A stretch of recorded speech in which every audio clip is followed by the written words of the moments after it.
Сәлеметсіздер ме, көрермен? Сіздермен бірге сөз түзер айдары. Мына бір сөйлемге назар аударыңыздаршы.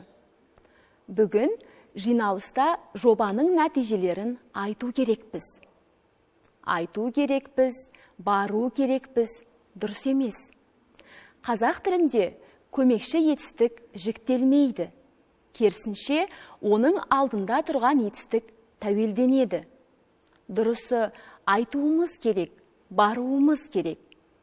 Дәл сол секілді айтатын боламыз, жасайтын боламыз деген қате аудармаларды да жиі кездестіріп жүрміз. Орыс тілінде буду, будем, будет етістігінсіз келер шақ жасалмайды. Бұл ағат аударма, калька тіркес. Қазақ тілінде келер шақ сөздің өзіне а, е, и жұрнақтары жалғану арқылы жасалады. Онда дұрысы айтатын боламыз емес, айтамыз.